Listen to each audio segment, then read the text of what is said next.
You know, people talk about rock bottom like it's a place you arrive at gradually. Like, you see it coming. You have time to prepare, time to brace yourself.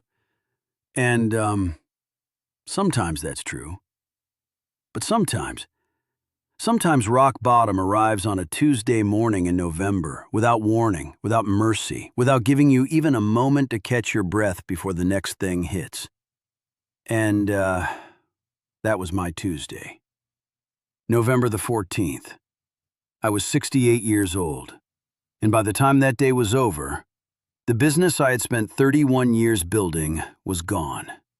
The home my wife Margaret and I had lived in for 26 years was gone.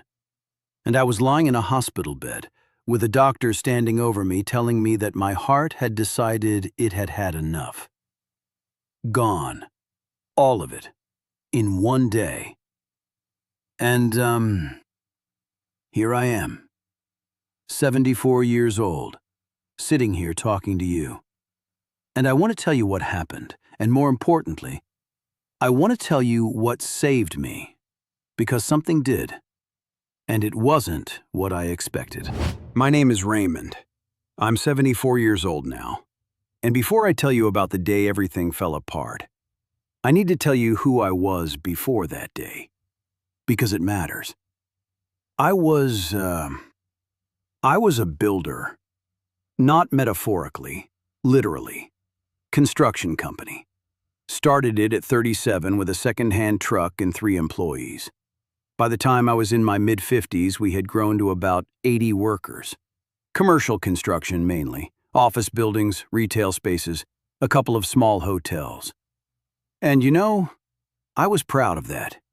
Genuinely proud. I had built something real, something you could see and touch and point at. Something that employed people and supported families and left actual physical marks on the skyline of the city I lived in. That pride was real. I want to say that clearly. But, the pride had a shadow side. The business had become everything. My identity, my purpose, my whole reason for getting out of bed in the morning. And like a lot of men who build things, I had quietly confused what I built with who I was, which meant that when the thing I built fell, I didn't just lose a business. I lost myself. The cracks had been there for a while before that Tuesday. I want to be honest about that. The construction industry had been difficult for several years. The economy had turned. Projects were drying up. Costs were rising.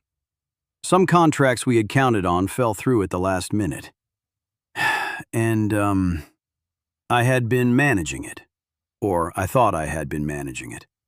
The truth is, I had been borrowing against the business to keep it running. Borrowing against the house to cover payroll gaps. Telling myself it was temporary. That the next big contract would turn everything around. Like, I kept moving money around. Robbing Peter to pay Paul, as they say. And every time I did it, I told myself, just this once, just until things improve. And, things didn't improve. They got worse. And I kept not telling Margaret. That was the biggest mistake. Not the financial decisions, those were bad enough. But the not telling Margaret. She knew something was wrong. She asked me more than once. And I said, "Don't worry, I have it under control." I didn't have it under control. I hadn't had it under control for about 2 years. November the 14th started like any other day. I was up at 5:30, coffee, checked my phone, the usual. And at 7 a.m. my accountant called, and the tone of his voice told me before the words did. The bank had made a decision overnight. They were calling in our loans. All of them. Immediately. And in that single phone call, 31 years of work became a number on a page that was larger than everything we had. I sat at the kitchen table for about 20 minutes after that call. Just sat there. Margaret came downstairs and looked at my face and said, "Raymond, what happened?" And I looked at her, and I said, "Margaret, I think we've lost it. I think we've lost all of it." And she sat down beside me, and she didn't say anything for a long time.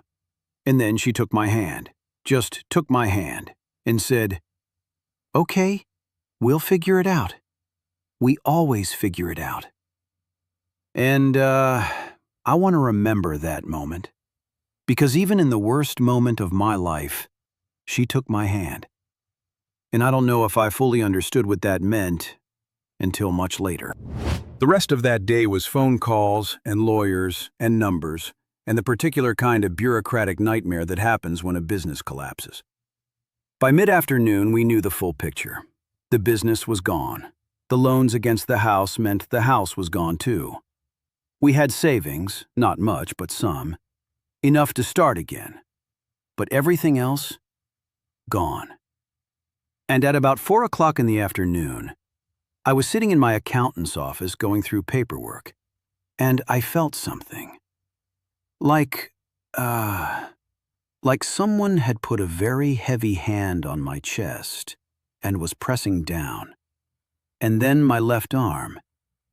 And then I was on the floor. I don't remember much after that. I remember a ceiling moving above me. I remember voices. I remember bright lights. And I remember thinking, I might not wake up from this. Very clearly, very calmly. I might not wake up from this. And, the strange thing was, in that moment I wasn't thinking about the business. I wasn't thinking about the money or the loans or the house. I was thinking about Margaret. Just Margaret, her face, her voice, the way she had taken my hand that morning. And I thought, I can't leave her like this. Not like this. And then I woke up in a hospital. I was in the hospital for 11 days, and those 11 days were some of the strangest days of my life. Strange because they were terrible in the obvious ways. Heart attack, business gone, house going, uncertainty about everything. But strange also because they were the first time in 30 years that I had been forced to completely stop. No phone calls I could make, no problems I could fix, no decisions I could force into being. Just lying in a bed, watching the ceiling, thinking. And Margaret came every day, every single day, sometimes twice. She would sit beside the bed and hold my hand and talk about everything and nothing, about the grandchildren, about a bird she had seen in the garden that morning, about a book she was reading. And I would lie there listening to her voice and think, this woman, this extraordinary woman.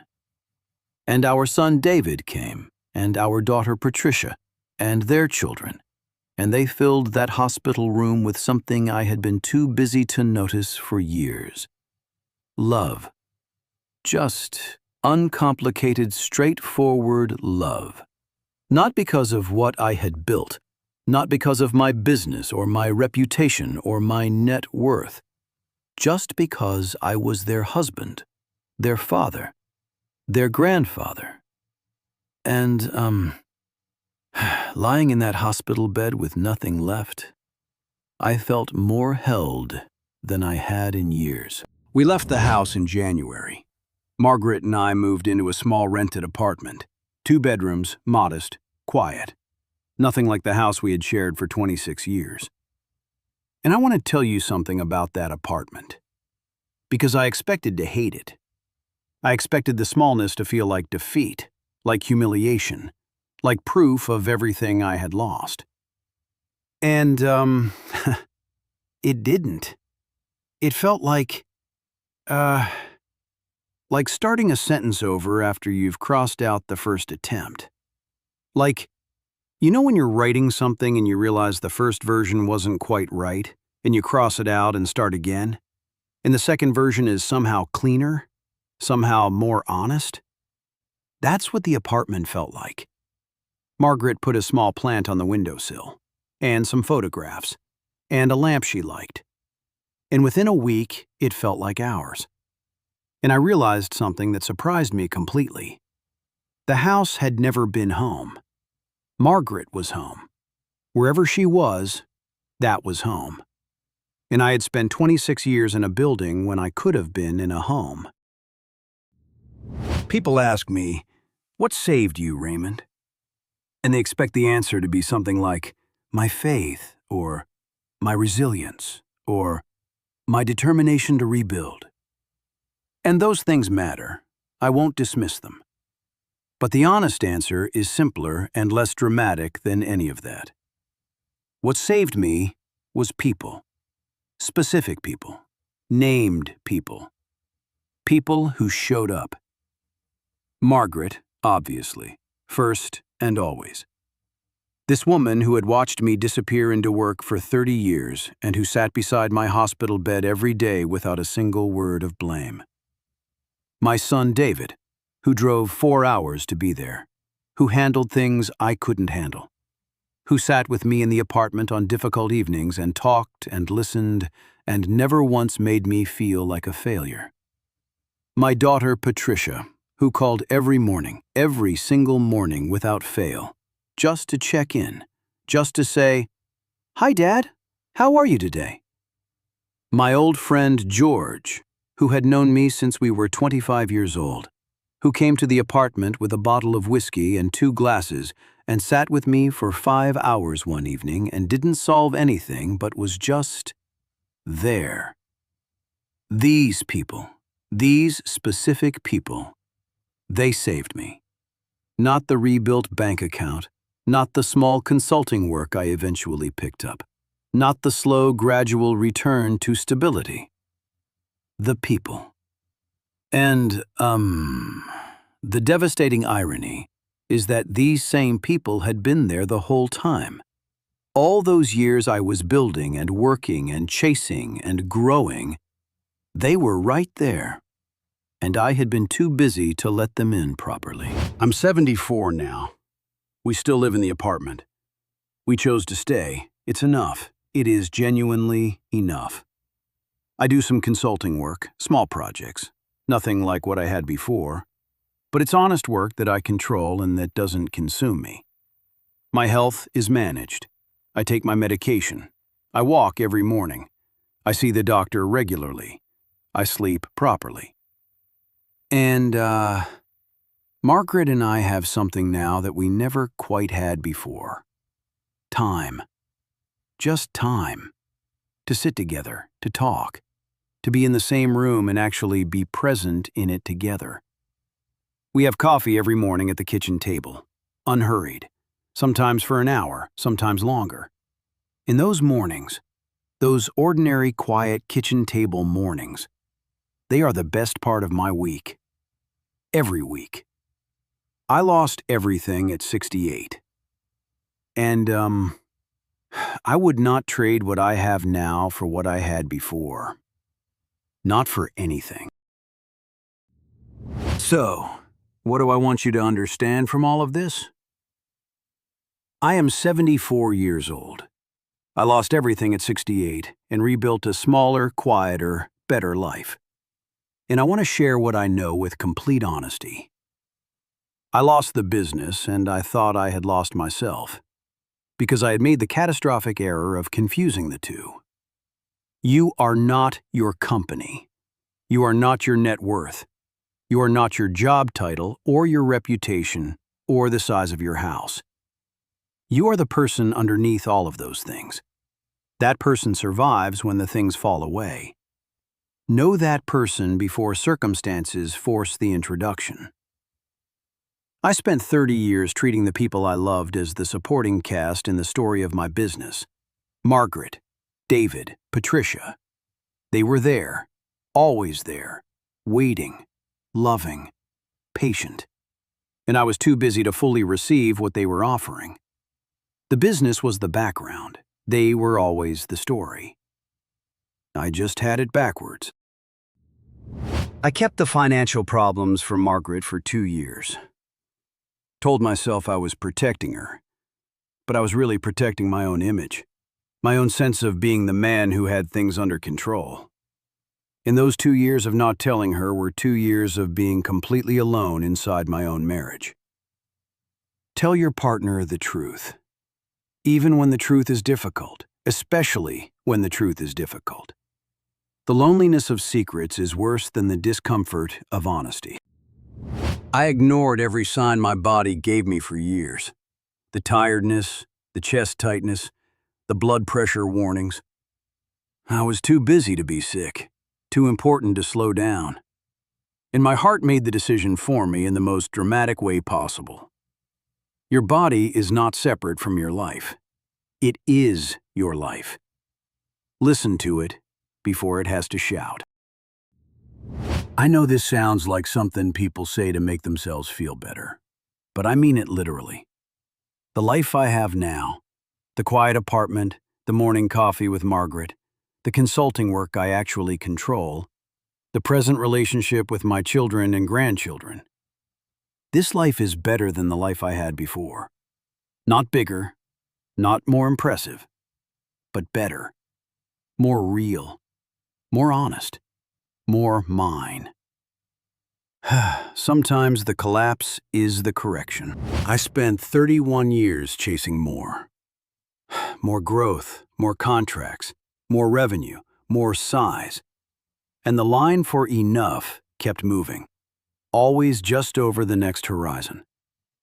And then I lost everything and ended up in a small apartment with a plant on the windowsill and coffee every morning with my wife. And that was enough. That was genuinely, completely enough.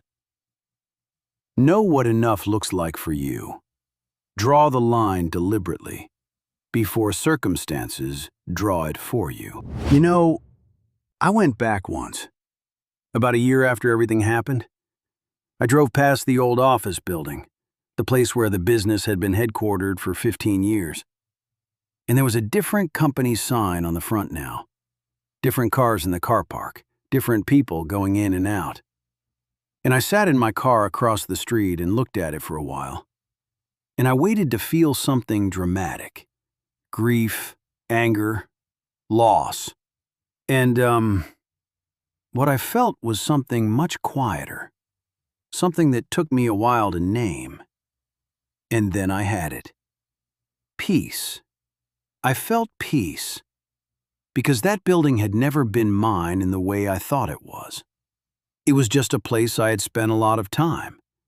And the things that were actually mine, Margaret, David, Patricia, the grandchildren, the morning coffee, the plant on the windowsill, the quiet, honest, small life. Those were all still there, waiting in the apartment.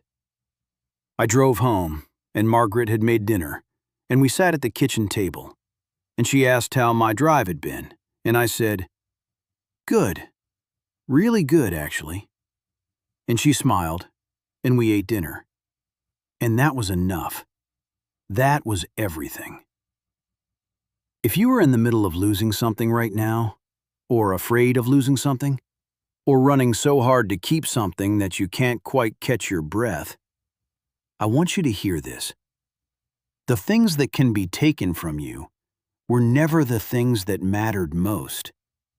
The things that matter most, they're right there beside you, right now. Look up from this screen and see them. That's what saved me. That's everything.